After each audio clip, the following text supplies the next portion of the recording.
오늘 말씀의 제목은 인생의 바다를 어떻게 건널까 라는 제목으로 여러분과 같이 은혜를 나누고자 합니다. 성경의 특징 중 하나는 솔직하다는 거죠. 사실 이러한 성경, 이러한 경전은 없습니다. 대개 보면 사람들은 미화하기 위해서, 신적인 존재를 미화하기 위해서 얼마나 노력하는지 몰라요. 사람 또한 신적 존재를 만들기 위해서 우리 북한 같은 경우를 봐더라도 저 보면 참 인간이 왜 저럴까라고 생각하는 사람이지만 또 그들 나름대로 또한 그렇게 신격화시키기 위해서 얼마나 참으로 그렇게 애쓰고 노력합니까? 그런데 성경은 그렇지 않습니다. 그래서 성경의 위대함이 바로 여기에 있다라고 말할 수가 있습니다. 우리가 성경을 보게 되면 여러 인물들이 나오죠. 우리가 존경할 만한 인물들이 나오지만은 어떻게 보면 그들의 모습이 항상 좋은 것만은 아니다라고 하는 것으로 성경을 소개합니다.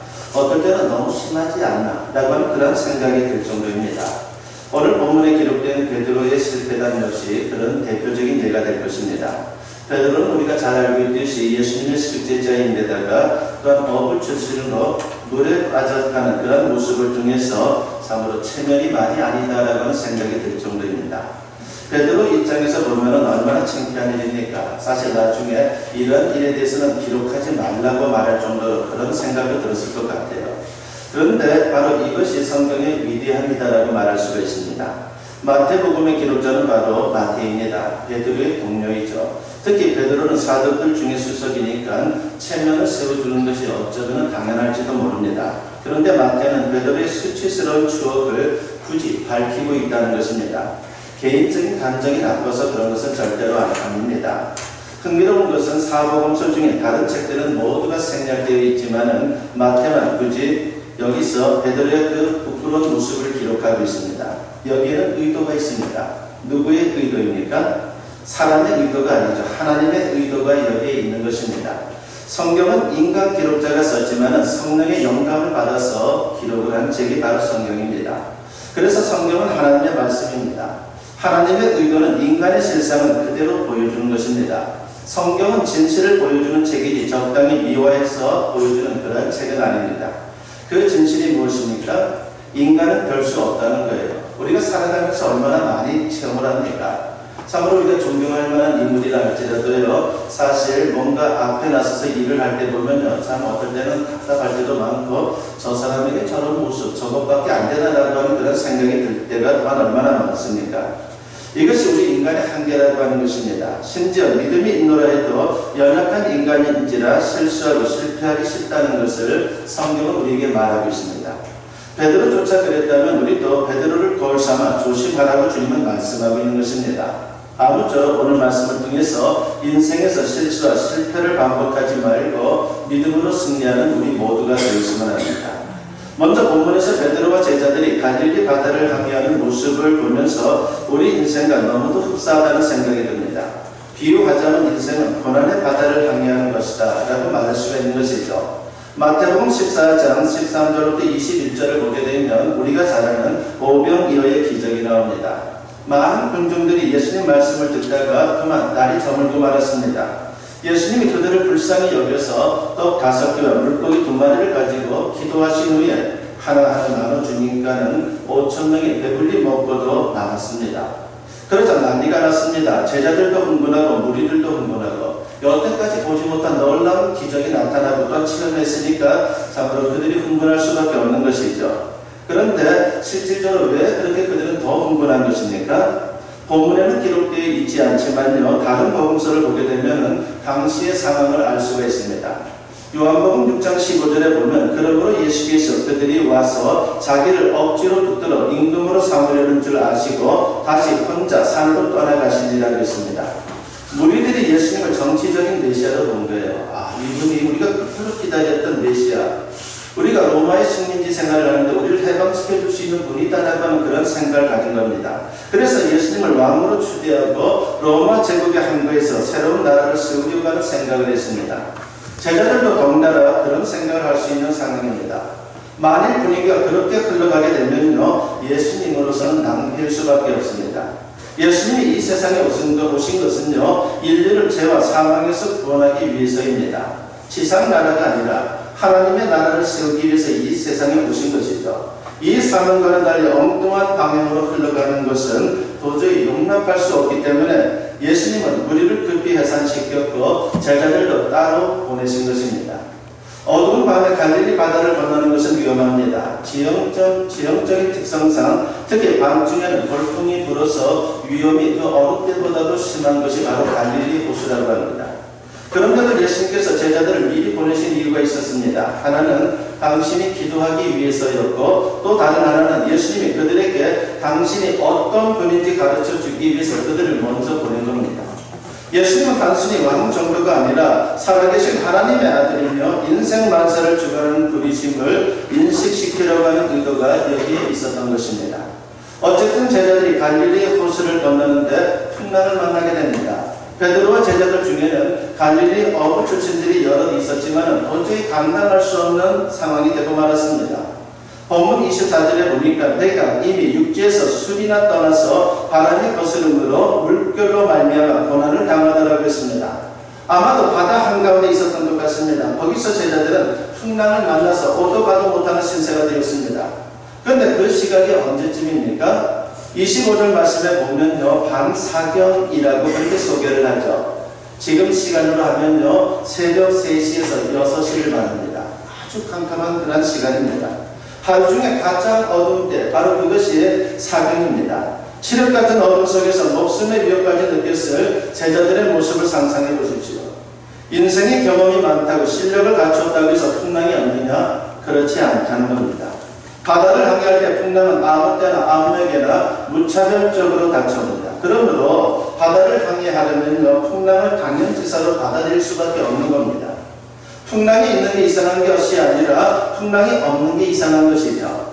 따라서 풍랑이 없기를 기대해서는 안 됩니다. 오히려 풍랑을 이기고 승리하는 법을 배우는 것이 대단히 중요합니다. 배를 타는 법만 알아도 곤란합니다. 풍랑이 커지면요, 배에 있어도 속수무책으로 난파될 수밖에 없습니다. 우리 인생도 마찬가지입니다. 인생에는 늘 고난이 있기 마련입니다. 그러므로 지혜로운 인생이라면요, 고난이 없기를 바라기보다는 고난이 있어도 그것을 이기는 법을 배우는 것이 대단히 중요한 겁니다. 그러면 인생의 바다, 고난의 바다를 어떻게 항해해야 합니까? 베드로의 실패를 통해 배울 수 있는 교훈은 믿음으로 풍랑 위를 걷는 것입니다. 그 시간에 제자들에게 인간적으로 가능한 것은 아무것도 없었습니다. 그들의 노력도, 그들의 기술도, 경험도 아무 소용이 없었습니다. 인간의 능력은 항상 이렇습니다. 평소에는 큰 소리 치지만요, 고난이 닥치면 오그라드는 것이 우리의 모습입니다. 무서워 절절매는 것이죠. 이때 필요한 것은 오직 예수님께 대한 믿음밖에 없다는 것입니다. 예수님은 육신적으로 멀리 계신 것 같지만 전능하신 하나님의 아들입니다. 멀리서도 우리의 모든 것을 다 보고 계십니다. 알고 계십니다. 즉 시간과 공간을 초월해서 그들과 함께 해주시는 분이 바로 우리 예수 그리스도이십니다. 이 사실을 믿어야 하는 것입니다. 그런데 제자들은 두려워 쩔쩔매고 있습니다. 그들의 문제는 믿음 없음 그 한 가지였습니다. 본문 25절 말씀을 보면 밤 사경에 예수께서 바다 위로 걸어서 제자들에게 오시니라고 했습니다.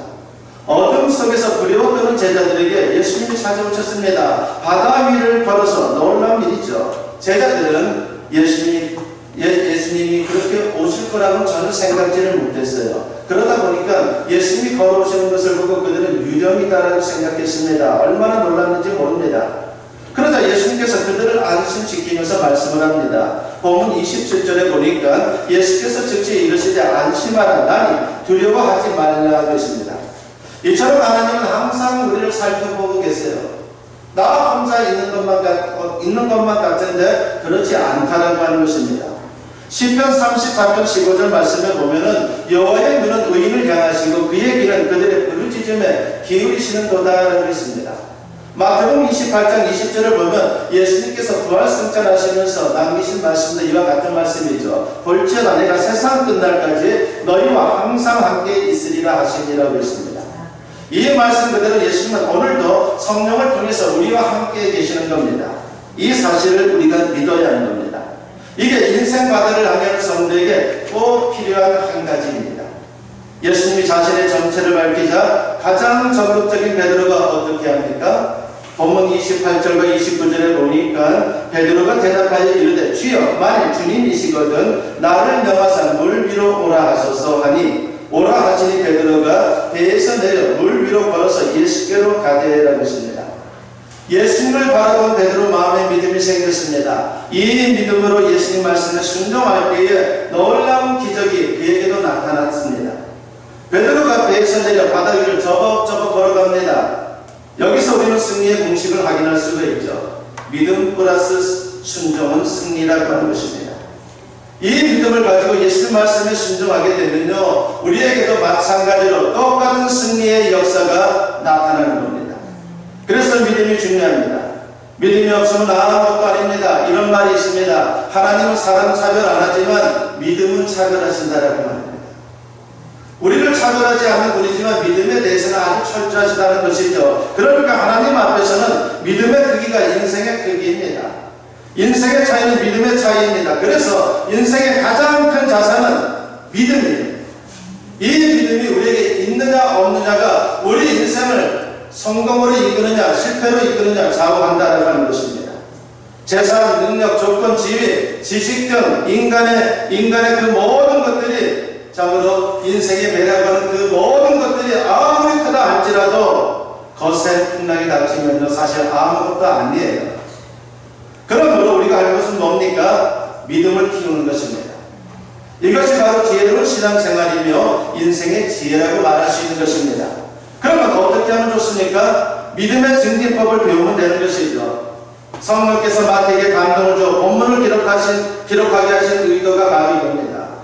본문 30절 상반절에 보면은 바람을 보고 무서워 빠져가는지라고 했습니다. 풍랑에는 바다 위를 걸어가던 베드로가 잠시 후에 어떻게 됩니까? 한눈 팔고 바람 부는 그 소리를 듣다가 거기에 마음을 빼앗기다가 결국은 물속으로 빠져가는 일이 벌어지고 말았습니다.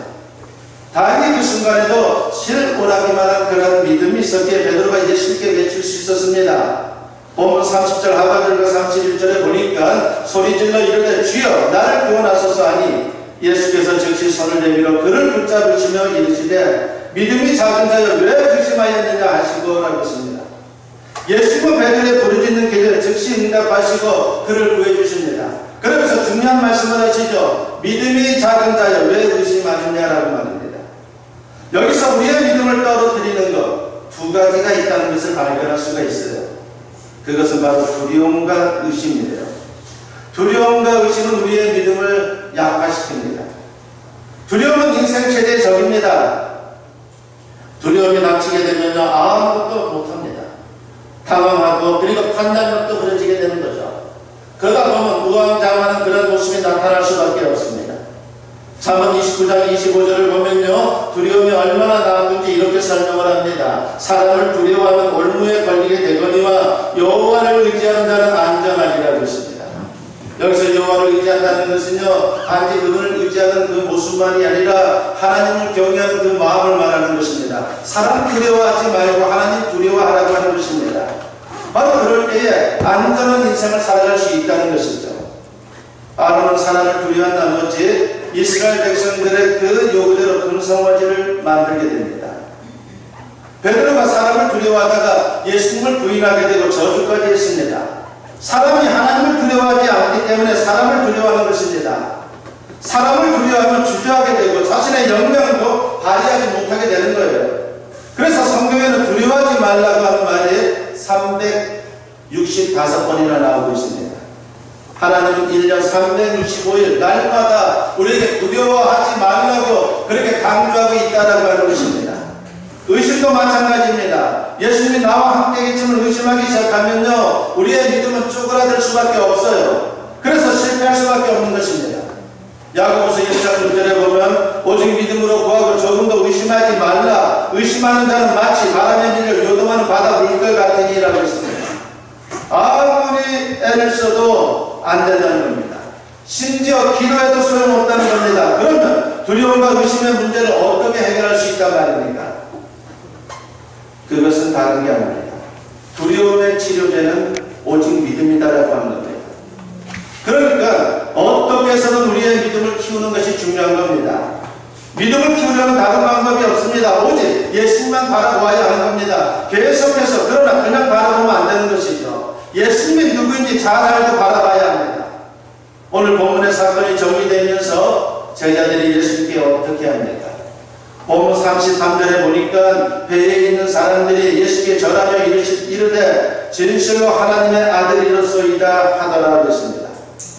이런 체험을 통해서 예수님이 하나님의 아들이심을 실감했다는 것이죠. 그런데 이런 사실을 미리 알고 예수님을 바라보고 의지했다면 두려움도 의심도 없이 쉽게 승리했을 것입니다. 믿음이라는 게 아주 맹랑합니다. 금세 믿음이 있는 것 같다가도요, 금세 그 믿음이 싹 사라지는 경우가 한두 번이 아닙니다. 그러므로 믿음이 있다 하더라도 계속해서 우리가 예수님을 바라보는 것이 중요한 거예요. 시선을 다른 데 두지 마십시오. 예수님께, 하나님께 우리의 시선을 온전하게 고정시키는 게 중요한 것입니다. 히브리서 12장 2절에 보면 믿음의 주여 또 온전하게 하시는 이 예수를 바라보자. 그는 그 앞에 있는 기쁨을 위하여 십자가를 참으사 부끄러움을 개의치 아니하시더니 하나님 보좌 우편에 앉으셨느니라고 했습니다. 승리자 예수, 사망의 권세를 이기신 예수, 나와 함께 해주시는 예수님을 바라보라는 겁니다. 그럴 때 하나님의 능력이 삶의 현장에 들어와서 놀라운 승리의 역사가 나타난다는 겁니다. 여호야 16장 9절에 보면요, 여호와의 이는 온 땅을 두루 자라사 전심으로 자기에게 향하는 자들을 위하여 능력을 베푸시나니라고 했습니다. 하나님의 눈과 나의 눈, 예수님의 눈과 나의 눈이 마주칠 때에 우리의 삶 가운데 역사가 일어난다는 것입니다. 그렇습니다. 문제를 보게 되면요 두려워요. 그러나 주님을 바라보면 두렵지 않습니다. 담대한 믿음이 생깁니다. 이사야 40장 30절과 31절은 우리가 너무나도 잘 아는 말씀입니다. 소년이라도 피곤하며 곤비하며 장정이라도 넘어지며 쓰러지되 오직 여호와를 앙망하는 자는 새 힘을 얻으리니 독수리가 날개치며 올라간 같은 것이요 다른 박질하여도 곤비하지 아니하겠고 걸어가도 피곤하지 아니하리로다 라고 했습니다. 아무리 어려운 상황이라도 낙심하지 마십시오.